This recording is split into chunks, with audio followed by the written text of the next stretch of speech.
मैं यही कहना चाहूँगा कि मैं मानता हूँ कि राहुल गांधी के पार्टी के जवाहरलाल नेहरू, इंदिरा गांधी और राजीव गांधी ने जातिगत जनगणना पर कोई कार्य नहीं किया, लेकिन जिस प्रकार से राहुल गांधी बोल्डली सामने आकर के कहे कि मुझसे गलती हुई थी और उसके बाद हर एक मंच पर जातिगत जनगणना को उठाना, लोकसभा के अंदर यह कहना कि आप मेरा मजाक उड़ा लीजिए लेकिन जातिगत जनगणना इसी लोकसभा के संसद के अंदर होगा और वो बिल पास होगा, राहुल गांधी के कद और व्यक्तित्व को बहुत बड़ा बना देता है। से लोकसभा के अंदर राहुल गांधी ने कहा कि आपको जितना मुझे बेइज्जत करना है कर लीजिए, लेकिन जातिगत जनगणना का बिल इसी संसद में पास होगा और ये हो कर रहेगा, मैं इसे करा कर रहूँगा। इस संघर्ष को एक बार सैल्यूट करना पड़ेगा और राहुल गांधी का मुख्य श्रेय माना जाएगा इस जातिगत जनगणना में। मुलायम पुत्र अखिलेश यादव को ये कहना चाहता हूँ कि जिस वक्त वर्ष 2011 में जनगणना शुरू हुआ था, आपके पिताजी स्वर्गीय मुलायम सिंह यादव यूपीए 2 में एक अत्यंत महत्वपूर्ण भूमिका में थे और अत्यंत अच्छे पद पर थे। उन्होंने यूपीए 2 में सरकार को इस बात को लेकर के क्यों नहीं दबाव डाला कि यदि जातिगत जनगणना नहीं होगा तो मैं इस्तीफा दे दूंगा और यूपीए की सरकार गिरा दूंगा। मैं लालू राबड़ी पुत्र तेजस्वी यादव को यही बताना चाह रहा हूं कि जिस वक्त वर्ष 2011 में जनगणना हुआ था, यूपीए 2 का शासन था और उसमें लालू प्रसाद यादव की महत्वपूर्ण भूमिका थी। उस वक्त लालू प्रसाद यादव ने यह क्यों नहीं कहा कि यदि आप इसमें जातिगत जनगणना नहीं कराओगे तो मैं इस्तीफा दे दूंगा और सरकार गिरा दूंगा। इसलिए मैं लालू राबड़ी पुत्र तेजस्वी को कह रहा हूं कि आपका कोई श्रेय नहीं। नमस्कार दोस्तों, लोकतांत्रिक आवाज़ में आपका स्वागत है।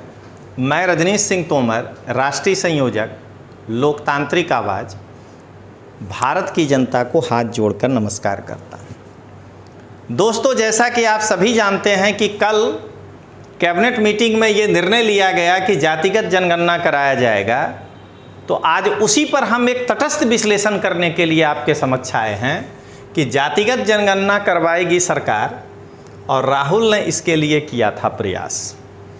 इस सबसे बड़ा श्रेय किसको, मैं उस पर भी चर्चा करूंगा। सबसे पहले दोस्तों थोड़ा सा बैकग्राउंड आपको दे देना चाहता हूं कि जब से नरेंद्र मोदी की सरकार ने जातिगत जनगणना की बात कही है, तब से लालू प्रसाद जी के सुपुत्र अखिलेश यादव, हालांकि अभी बोलने की स्थिति में नहीं है, नहीं तो अरविंद केजरीवाल, ये सब लोगों ने मिल करके एक सुर में कहना शुरू किया कि हमारे कारण ये जातिगत जनगणना हुआ, पर ये लोग तैयार हुए। आज मैं इसी पर आपको कुछ कहना चाहता हूं। दोस्तों, सबसे पहले तो अगर तटस्थ एनालिसिस करिएगा तो ओबीसी के लिए आरक्षण 27% नरसिम्हा राव के द्वारा लाया गया था। इसलिए अगर कोई कांग्रेस के लिए कुछ भी कहता है, हाँ ये बात जरूर है कि जवाहरलाल नेहरू के काल में नहीं आया, तो अगर जवाहरलाल नेहरू के काल में नहीं आया तो मोरारजी देसाई जी के भी काल में नहीं आया और बीपी सिंह घोषणा करके ही रह गए, उनको लागू भी कोई नहीं करने दिया। इसलिए पुरानी बातों को भूलकर अगर पहला डेडलाइन पकड़ा जाए तो ओबीसी के लिए 27% आरक्षण लाने का काम पीवी नरसिम्हा राव ने किया था और ओबीसी को संवैधानिक दर्जा देने का काम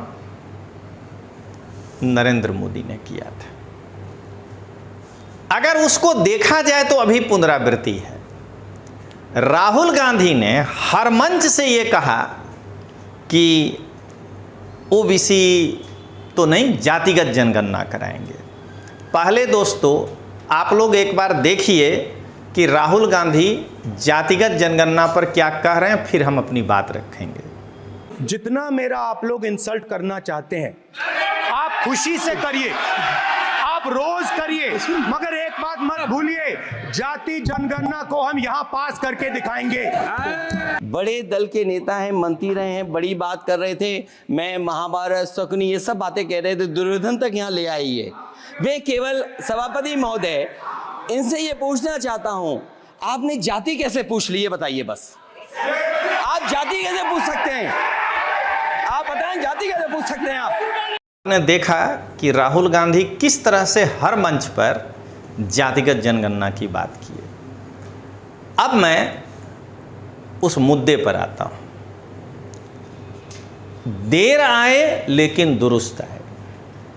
मैं ये बात जरूर कहूंगा कि देर हुआ है, तो देर आए लेकिन दुरुस्त आए। नरेंद्र मोदी साहब ने और उनकी कैबिनेट ने जातिगत जनगणना करवाने का फैसला लिया। तो दोस्तों यहाँ जरा समझिएगा, जिस प्रकार से नरेंद्र मोदी साहब और उनके कैबिनेट ने जातिगत जनगणना कराने का फैसला लिया, तो उसके लिए एक शब्द है मेरे पास कि देर आए लेकिन दुरुस्त आए। अब आइए, जब से नरेंद्र मोदी साहब ये बात कहे हैं, अलग अलग पार्टियों में श्रेय लेने की बात शुरू हो गई है। तो इसका सबसे बड़ा श्रेय किसको दिया जाए? सबसे पहले कल तेजस्वी यादव आए और पत्रकार के सामने बड़ा सा मुंह फाड़ के कह रहे हैं कि ये तो मेरे पिताजी का 30 साल पुराना जो है मांग था। मैं बार बार लालू राबड़ी पुत्र तेजस्वी यादव को यही कहता हूं कि कुछ भी कहने के पहले एक बार होमवर्क कर लिया करिए। क्योंकि आप जब कोई स्टेटमेंट देते हैं तो उससे आपका शैक्षणिक बैकग्राउंड निकलकर सामने आता है कि ये 9th पास आदमी ही इस तरह का स्टेटमेंट दे सकता है। मैं तेजस्वी यादव जी से पूछना चाहता हूं कि अगर लालू प्रसाद जी का 30 साल पुराना ये मांग था, तो लालू प्रसाद जी यूपीए 1, यूपीए 2 देवगौड़ा जी के शासनकाल में प्रभावशाली भूमिका में थे।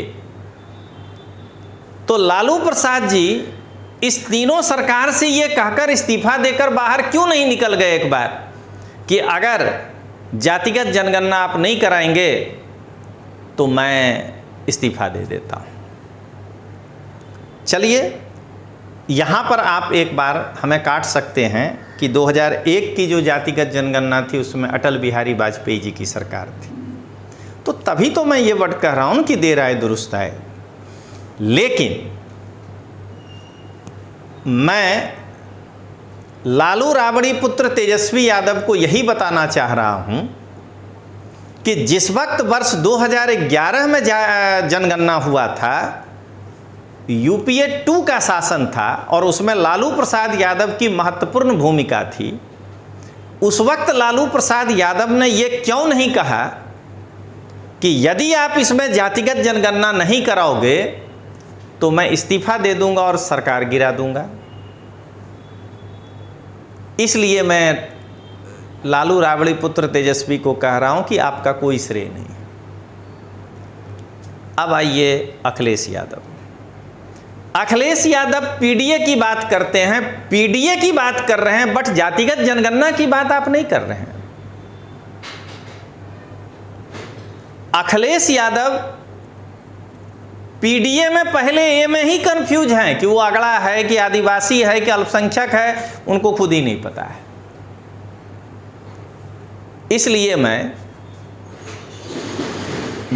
मुलायम पुत्र अखिलेश यादव को ये कहना चाहता हूं कि जिस वक्त वर्ष 2011 में जनगणना शुरू हुआ था, आपके पिताजी स्वर्गीय मुलायम सिंह यादव यूपीए 2 में एक अत्यंत महत्वपूर्ण भूमिका में थे और अत्यंत अच्छे पद पर थे। उन्होंने यूपीए 2 में सरकार को इस बात को लेकर के क्यों नहीं दबाव डाला कि यदि जातिगत जनगणना नहीं होगा तो मैं इस्तीफा दे दूंगा और यूपीए की सरकार गिरा दूंगा। इसलिए अखिलेश यादव को भी इसका श्रेय नहीं मिलना चाहिए। और अरविंद केजरीवाल के लिए तो मैं यही कहूँगा कि एक सामंती सोच का व्यक्ति कभी आरक्षण के बारे में बोल ही नहीं सकता है उसके पक्ष में। तो आपने जिस तरह से राहुल गांधी को सुना,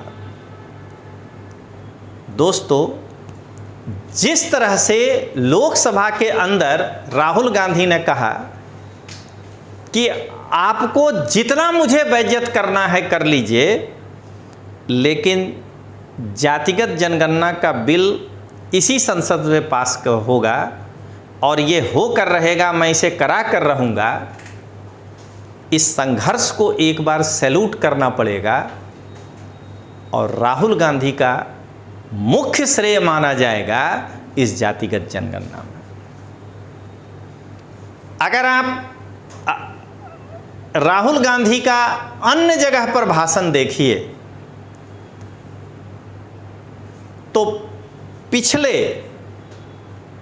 अगर आप 5 से 6 साल में राहुल गांधी का भाषण देखिएगा तो आपको दिखाई देगा उसमें कि ऐसा कोई मंच नहीं है जिसमें राहुल गांधी ने जातिगत जनगणना की बात नहीं की। हाँ, मुझे मालूम है कि कई लोग राहुल गांधी या मेरे इस वक्तव्य पे राहुल गांधी पर यह कह के अटैक करेंगे कि जवाहरलाल नेहरू ने नहीं किया, इंदिरा गांधी ने नहीं किया, राजीव गांधी ने नहीं किया। तो जिन लोगों ने राहुल गांधी के ऊपर यह कहकर अटैक किया है कि जवाहरलाल नेहरू ने जातिगत जनगणना नहीं कराया, इंदिरा गांधी ने नहीं कराया या राजीव गांधी, तो मैं उनको ये करारा जवाब दे रहा हूं कि राहुल गांधी स्पष्ट रूप से खुलकर कहे हैं कि मुझसे गलती हुई थी। गलती मान लेना ये अपने आप में बहुत बड़ा जो है लोगों का व्यक्तित्व को बतलाता है। जिस वक्त जवाहरलाल, इंदिरा या राजीव गांधी ये नहीं लेकर आए, उसमें राहुल गांधी की क्या उम्र थी? अगर राहुल गांधी उस वक्त संसद में होते तो आज बात आप ये कह सकते हैं, वरना ऐसी कोई पार्टी ही नहीं है देश में जिनके 60 के दशक में जो उनके नेता कहे हैं और आज वो वही भाषा बोल रहे हों, ऐसा नहीं है। तो अंत में दोस्तों मैं यही कहना चाहूँगा कि मैं मानता हूं कि राहुल गांधी के पार्टी के जवाहरलाल नेहरू, इंदिरा गांधी और राजीव गांधी ने जातिगत जनगणना पर कोई कार्य नहीं किया, लेकिन जिस प्रकार से राहुल गांधी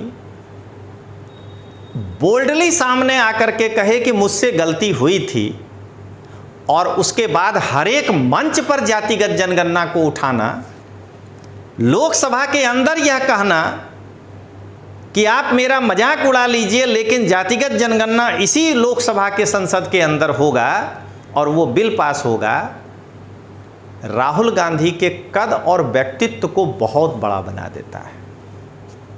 तो चलिए दोस्तों, इसी के साथ मिलते हैं, तब तक के लिए जय हिंद, जय बिहार।